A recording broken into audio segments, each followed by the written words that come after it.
Good morning, everyone, and welcome to MindCraft Peace, my podcast. I'm your host, Katerina Newbury, and my guest today is the lovely Lise Van Passel or Elisabeth Van Passel, who I'm really pleased to have with me today because we have so much in common. So let me introduce Liz briefly. Liz is an accredited mindfulness and meditation teacher.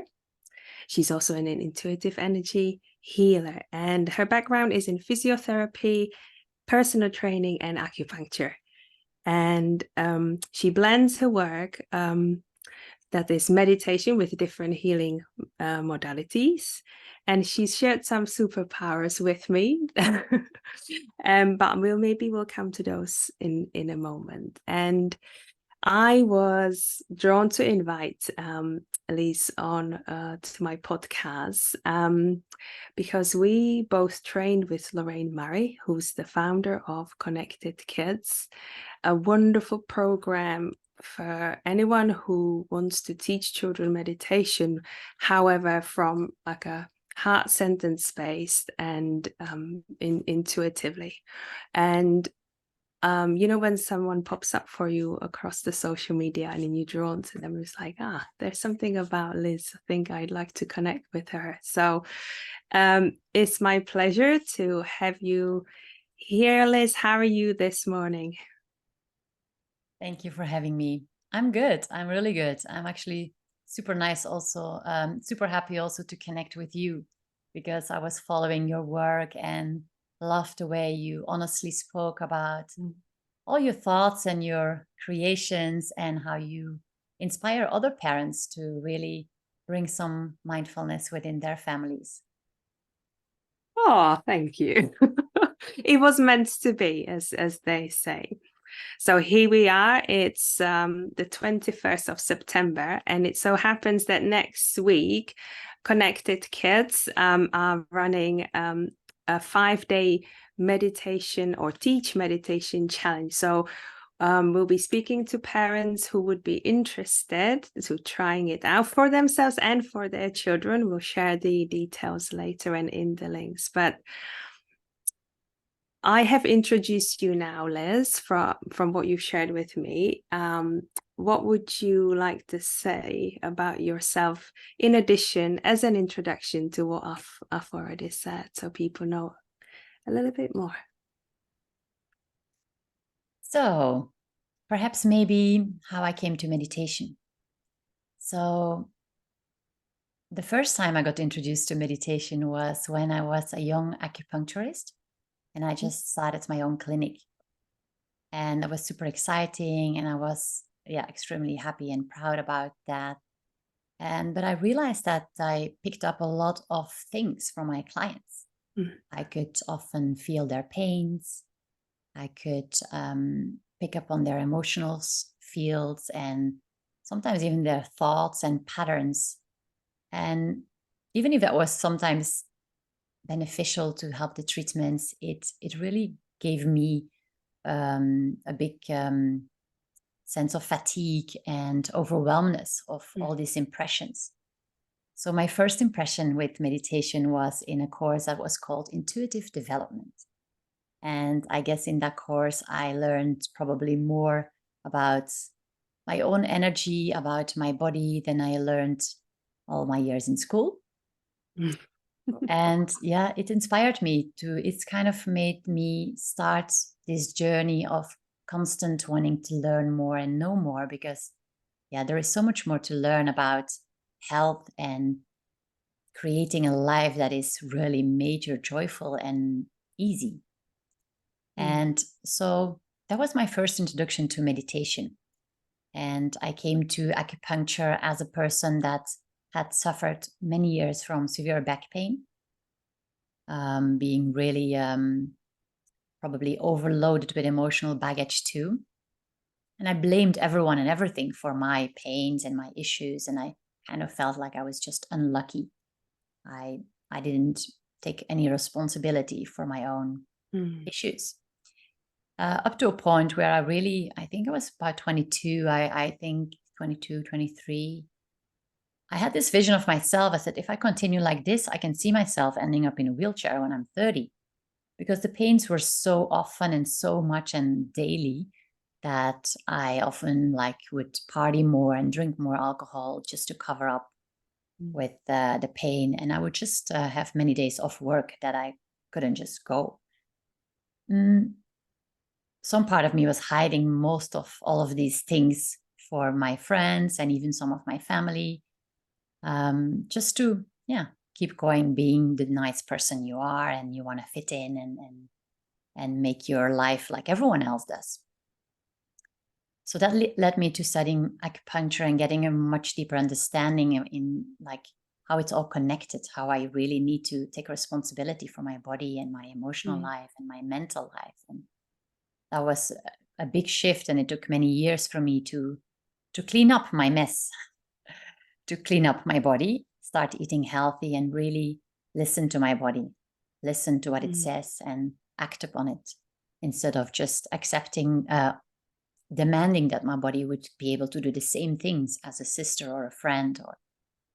So that was a really good lesson for me. It inspired me to share that a little bit with my clients, to go into their body, and then secondly into your heart, and then into your mental space. Like, what are you doing all day in your mind, and what's going on? So that was my first leap into meditation. And then much later in life, like when I lived in Sweden and I had 2 young kids, I felt like I was not the good mom that I wanted to be. And I felt often impatient and tired, and I had a lot of time, so there was enough time for me to be a good mom, and still it was hard. And dropping back into meditation, because there was a class there, made me realize that even 10 minutes of meditation, centering myself, coming back to my heart, was such a simple thing, and it's increased my level of patience immediately. The thoughts in my head, like from worrying and blaming that I had another bad night because one kid was ill and woke me up every hour, went into, I can just accept that that was my night, and I'm not going to spend my energy on blaming the world for it. I'm going to just enjoy my day anyway. So it opened up a lot of possibilities for joy for me, just joy, having just a better life, easier and more fun and more energy. And of course, my kids felt the shift too. And when they were probably 3 and 5, they would sometimes even ask me if I had done my meditation, if things got a bit heated up at home, and they would just know and feel and pick up on that energy. So from there, my journey began to think, how can I teach my kids this, and not at the age when they're like me, when I was back then, probably 35. How can they learn this when they're young, to really stay connected to their body and be true to themselves and not hide their emotions, but actually process them? So that was the beginning of the search to how to teach children meditation. I really didn't plan on working with children. It just then rolled from one step to the next. Wow, so powerful. And there's so much that I think is valuable for others to hear. I guess I'll go back to a couple of points. One was your realization that you need to take responsibility for looking after your body, your mind, and spirit, really. Do you know what was the reason that you suffered the chronic pains? Not so much from the perspective of the medical, but like, our bodies obviously hold so much wisdom within us, and like you say, once you listen to your body, you hear the messages. But what was the message for you? On one hand, the message for me was to be more myself and not trying to please everyone all the time, and really trust whatever I felt, instead of thinking, that's not true, that's probably not true. To be open and honest, and not try to be the perfect person for the people around me.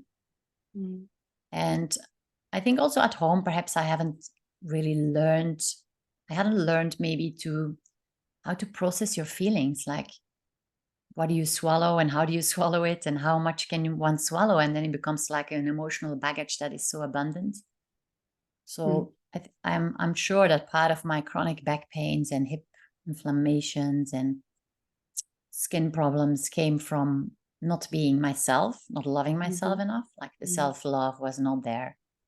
And I was very probably pretty and skinny, and I just treated my body like crap. I would eat very unhealthy and just didn't mind, because I wasn't getting fat anyway, even if I was eating all this crap. So I didn't really realize that my body was actually suffering so much. So my emotional life was a big part when I started cleaning that up through different types of techniques and therapies. And my physical health, eating healthy, and then starting to work on that self-love and growing It's that. interesting. Yeah, it's interesting, isn't it, that most of us need to get to a point when we're ready to make the changes. You can read articles, books, listen to people telling you about what's good for you, what's healthy, how your body is a temple, and yet we don't. We need to have a different kind of incentive, sometimes a bit more drastic than just knowing that it's good for you. Very powerful. Yeah. I resonate very much so about the fact that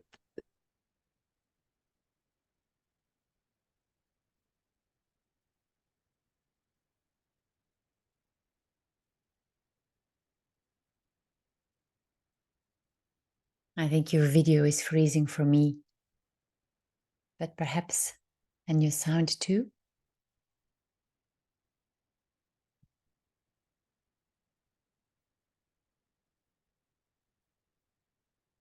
Can you still hear me?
I'm really sorry, everyone.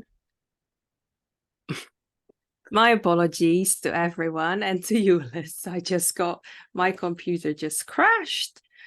There I was chatting away, and suddenly my screen was frozen. So I'm really sorry, but I'm back. And are we okay to carry on?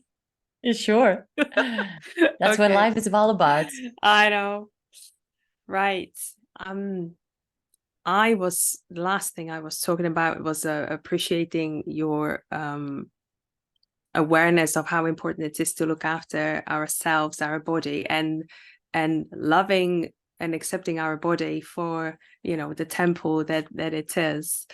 I resonate greatly in terms of a complicated relationship with my body. Mine has manifested in slightly different way. I certainly wasn't the one that wasn't putting on weight, but I caused myself I did offer things to my body that maybe that's for another episode. But I also wanted to just touch briefly on when you said how you realize meditation actually is important for you to be a better mum. That's one of the reasons that I started to meditate, because I was really struggling as a mum. I had this ideal about what a mum should be, and I was far from it, and I had no idea why. And when I found a way to build this better relationship with my children, respectful parenting, gentle parenting, I realized that I don't have the patience, like you mentioned, that, I know how, but in reality, it's just impossible to be, this kind, caring, calm, patient mother.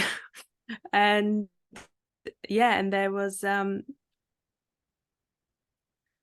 this was one of the reasons I started meditating, to be the person. And it took time. It took many years and lots of healing as well, of other emotional baggage, as you called it. But for myself, my children have been the biggest teachers, and they're the ones for whom I wanted to become this, calmer, more patient person. So thank you so much for mentioning that. Would you tell us more about how you work with children, how you teach meditation? And also, you've mentioned the word heart. So before you answer, I'll just add that for me, opening the heart is like probably the biggest job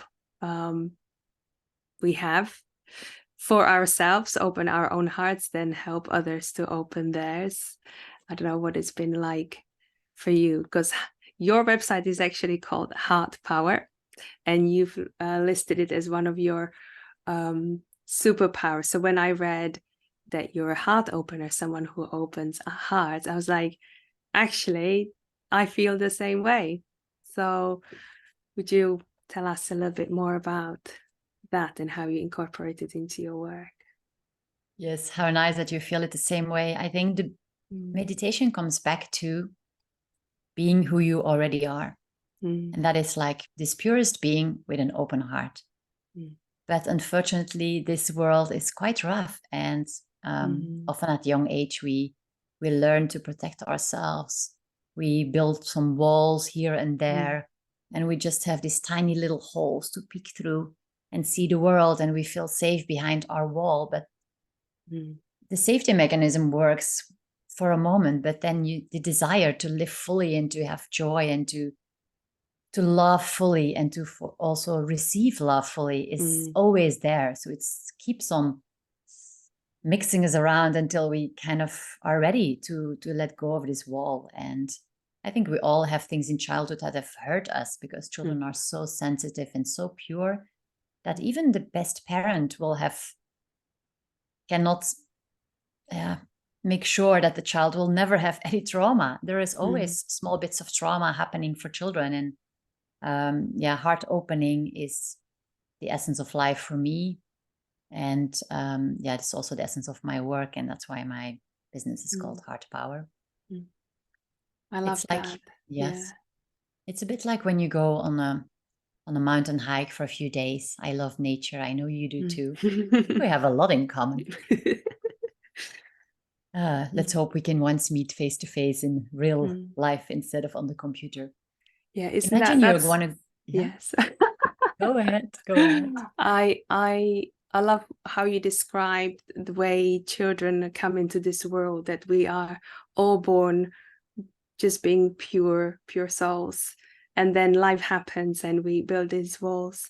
And it's for me, that resonates so much, because especially in the world we live in now, it's easy for our reaction to just go back inside our shell and even kind of strengthen the walls just to kind of not be affected by what's going on. But actually, what I've realized, we need to do the very opposite, and is actually open ourselves to, the experience of life. But because the heart, speaking from experience, can take so much, like it's so strong and powerful. We we can take it, and actually the heart absorbs it. And that's where the word courage comes in, because in English it comes, well, you speak French, so comes from a French word "coeur," which means heart. Did I say that correctly? Yeah. Yes. So actually, to be brave, to be courageous, means to be in your heart and like act and move from the heart. So there's a lot of talk about children needing to be more resilient and be strong and be able to face this world, where I feel that the way to equip children in this way is actually through the heart. Because if you feel, like you said, if you feel good in your own skin, if you are being authentic self, you can deal with anything. You're equipped to it doesn't mean that, like you said, like trauma doesn't happen, painful and unpleasant things don't happen. That's not it. But you are so much better equipped to deal with it and still enjoy life than if you just kind of try and process everything mentally and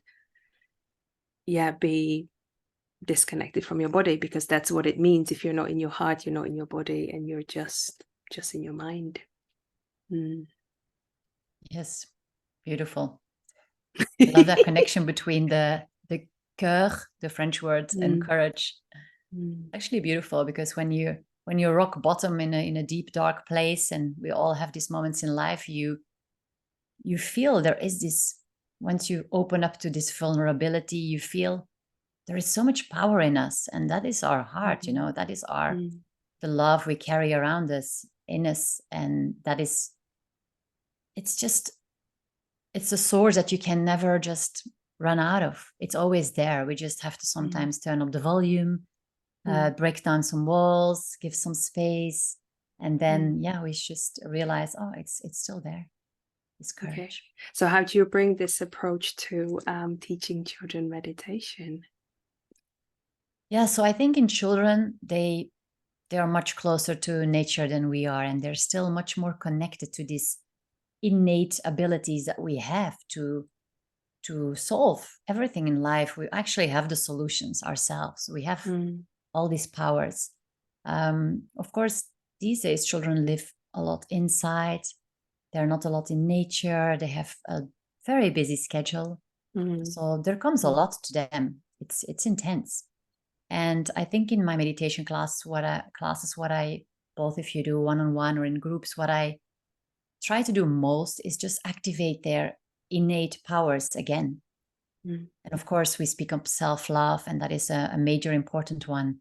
Just trust the heart can handle a lot more, and increase self-love and make that a value that is a daily life thing, like touch your heart and be with yourself. And in classes, usually I also guide children to release stuff. They get so much information, their eyes picking up on not just a forest. They see screens, they see classrooms, they see so many things in one day. They hear so many things. So their senses are the way to connect to their heart, but they get overloaded so quickly because it's so much that the first thing they need is actually just to release. Go out in nature, dance, move, even simple things, because kids love imaginary games. It's like, okay, let's create an imaginary bin, and it's really beautiful, and you can decorate it, and now we pass around the bin, and you can just throw in whatever you saw today that doesn't serve you anymore. You can just leave it there. It's done, it's gone. And help them just first to release, then come back to their hearts in different ways. You can bring kids come back to their hearts, but usually they know best. Usually, I think as an adult, we forget how much the children know about themselves and about what their hearts need. So checking in with their heart. And then I think most children, when you bring them guided meditations like guided imagery, that's a form of stories that we use, and when you use it to help children to go into their imagination. There, of course, first they need to relax, and you can do some fun breathing techniques and games with them so they relax. Because if your body is not relaxed, you can't learn, you can't heal, and you can't be creative. There's nothing working, and you're kind of a block in ready to just wait for the next thing to fight. So if you first relax, there's coming this opening. And then when you relax, you can learn, but you can also create. And when we tap into the creative imagination of a child, they come up with their own solutions. We can guide them to a magical garden or a secret room where they can create whatever they need. They can invite helpers and animals and just add up whatever they need. And I think that was the part that probably you and I loved most about the training that we had at Connected Kids with Lorraine, because I had done a teacher training in the Netherlands, which was also amazing. It was probably also one of the most life-changing weeks of my life with Rosalinda Wiel. But then in the Connected Kids course, I dived deeper, and I realized that using a script and reading a guided meditation works well, and kids will relax and enjoy the story. But in Connected Kids from Lorraine, I learned that actually if we do a heart-heart connection with the child or with the children or with the group, there is something totally different happening. And you can compare it with you're in nature and suddenly you feel all this beauty all around you, and you feel this, that is the same kind of feeling of connection that you can have with a child. It's just pure. You don't want anything from them. You don't want to fix them. You just want to have this heart-heart connection. And then things happen automatically. Yeah. Creation happens within the guided meditation. I think we both saw that in the Connected Kids teacher training. For me, it was a beautiful confirmation that kind of the way I was doing things was the right way, and it just really gave me the confidence to, do more of it and trust it, that I think that the most empowering thing you can do for kids is to make them realize that they have this power to help themselves, and that there's absolutely nothing wrong with them in whatever they hear outside, if they can come back to themselves and find that place where they realize, I can create this myself, I can help myself feel better in this way. I think that's like the greatest tool for life, really. Definitely. I think sometimes parents and even close friends of mine think that we parents have to do like a deep training to be able to do this with their own children, but that is actually not true. We already have in us what we need as a parent to do this type of mindfulness practices and meditations with our children. We have it in us. We just need the love for our child, and we need our intuition. We need our heart. That's it, isn't it? It's the heart, because if you try and operate from the mind, that's where you can't connect in an easy way with your children, or that if you work with children, with other children. Yes. And children pick up on our energy, so of course we are responsible for helping them see that we lead by example. If we are completely stressed out, they will pick up on it, and they will not be able to follow us in the meditation. If we are like stressed and we want to rush through a guided meditation to put them to bed, they pick up on it, and it will never be what you want it to be. So I think as a mother and as a father or as a grandparent, the biggest thing is to just get started and then trust the process. And it's much easier than people think it is. And of course, there is another level when you want to teach groups and when you teach schools and when you want to do professional job like teaching meditation. But any adult, any parent can learn this.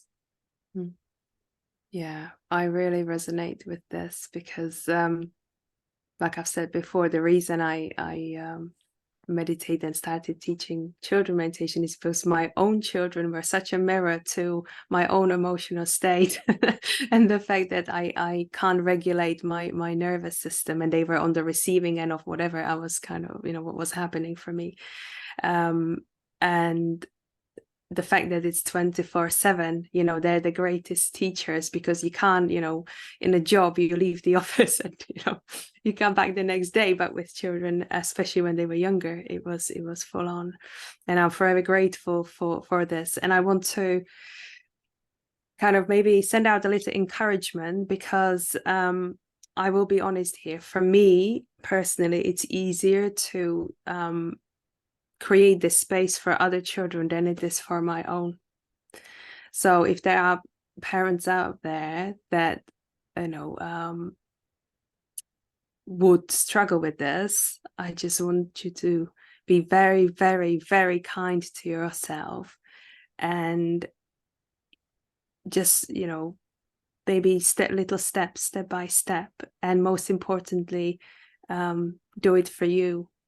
Because what we've just said, because we're responsible for the emotional state, and our children, they pick up a lot more in terms of the communication, non-verbally than verbally. It's so much more important, at least for me it's been, that I feel good in myself than what lessons of life I pass on to my children, kind of to be the good parent. And I love your quote on your website, which actually comes in really nicely, which is, let me find it. While we try to teach children all about life, children teach us what life is all about. It's just so spot on. If we just create space for children to really just be, they have all the solutions within them. Yes. Within them. Probably it all starts with being present, because if you are constantly living in the past or the future, you're not even here. So how can you have an honest and open connection? So being present is so underestimated, being fully here. Because if you're not here, how can you know what your heart wants? And that was me when I was young, and I was running around and doing so many things and having a hectic social life and 2 jobs. And you're running, but there is no time to go and check on your body. What does it need? Maybe it just needs water or rest, or maybe you just need to soften your shoulders because you've been holding on to something, or just being present already gives you body awareness. Like, I hadn't noticed I had a headache, or I even hadn't noticed my headache was gone. If you're not here, there's so much that goes unnoticed, not just for our body, but also for what's happening in emotional life, because emotions are actually just like an energy in motion, and they come and they want to guide us to make decisions, to change, to learn. And if we just pop them in a bag, the bag is going to quickly fill up, and it's going to be super intense, because they're going to cause pains and tensions, or digestive issues, or anger, or frustration. And if we can process each emotion as it comes to us, I am super angry, or I'm super nervous, and just accept it. It's like an energy emotion. So it comes, you have it, it goes. And then it's fine. And that is what we are. We are feeling beings. We cannot just, what I think did when I was young, I was very mental, logical mind. Everything that I couldn't reason was not true. And then I learned I had to switch it around. I had to just first live with my heart and deal with my emotions and enjoy the emotional life as part of life, and give less power to the mental space. And then being present also gives us as parents the tool to know what's going on in our mind. What are we thinking constantly about our kids? What are we judging them for? What are we judging ourselves for? And being aware of what's going on in this loops, and how many of these thoughts are actually useful now, or can I just put them aside and give my mind space, because our mind is an incredible creative tool. And if we use it well, it can be another superpower. But if we leave it just to be in control of everything, it's going to just want to keep us safe, and we're going to be sitting in all this tension with a closed heart. So we need to balance these things out. So yeah. And for my mind, what I learned from an amazing meditation teacher of mine was Sally Kempton, passed away this year. She told us, like, the mind is like it's like a current, it's like a wave. It goes out and then goes back in. And if you kind of notice young kids playing, 1.5, 2 years old, they're very busy, busy, busy. And all of a sudden you see them lying on the grass, looking at something small, doing nothing, but just looking. And then all of a sudden they get up and they start acting again. And it's the same for our mind and our energy. We kind of have to go out and back in. And then we have this flow. That is life. Go out and go in. Even with social life, you go out and you go in. And then when you go back in, you have feedback, feel back of your mind, of your body. And you process what you have heard, what you have experienced. You can process it, and then you can go for a next experience in life with a fresh paper, or with new, fresh energy. Oh, I love that. I love the analogy of the wave. Yeah. It's like ebb and flow of water, isn't it? Like water waves. Yeah. I love that. I think I could talk to you for hours, Liz. But I thought that maybe now's a good time to maybe share with the parents, grandparents, carers, caregivers about our 5-day challenge with Lorraine Murray of Connected Kids. Would you do the honors of explaining what it is? And that this is our invitation to next week and the Teach Meditation Challenge that we're supporting Lorraine with. Yeah. Oh, sorry. Yes, so it's called Embrace. Yeah, okay.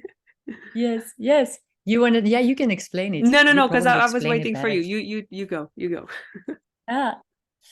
So what Lorraine has set up is something new, because Connected Kids hasn't done that before. It's like a 5-day challenge for parents, grandparents, or the caregivers that would love to get inspired by easy and fun ways to bring mindfulness into their family, into their classroom. And probably they will enjoy the little activities too. So it will be online, and there will be a recording every day to listen to with an activity. There's a private Facebook group to join, to share, and to win prizes. It's not like the classical sales pitch where people want to sell you something. It's just a connection point. And that's why probably Lorraine calls it Connected Kids. And she's been working in children's meditation and teaching us adults for decades.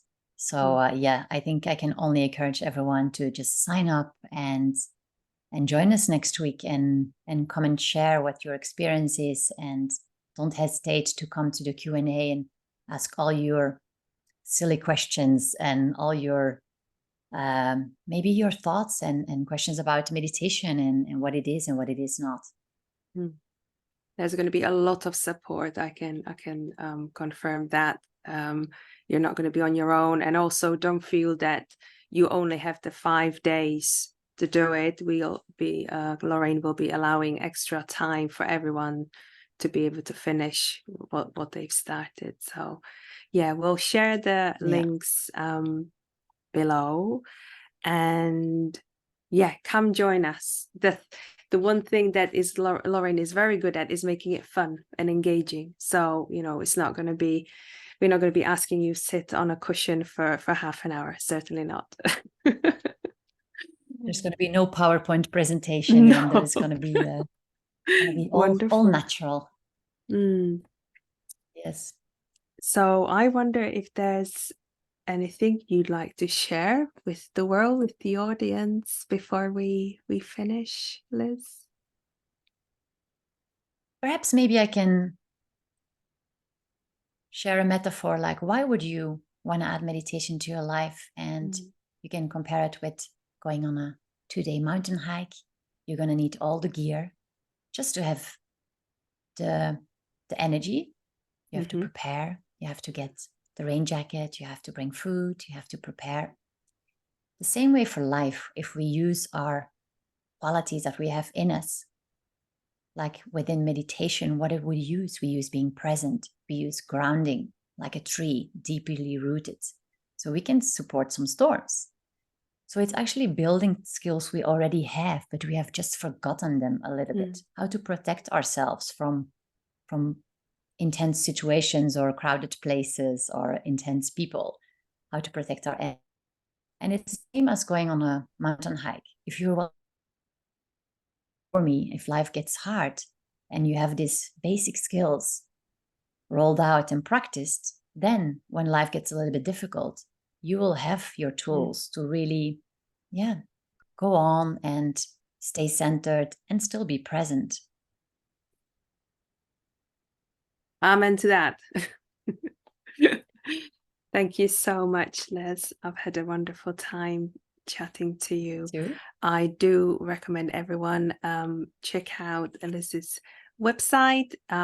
She's based in Switzerland but works online all over the world, I imagine. And do join us for the challenge next week. And yes, from my heart to yours and everyone else, have a beautiful rest of the day. And maybe come back for another podcast episode. Take care. Bye. Bye-bye. Your pleasure. Bye.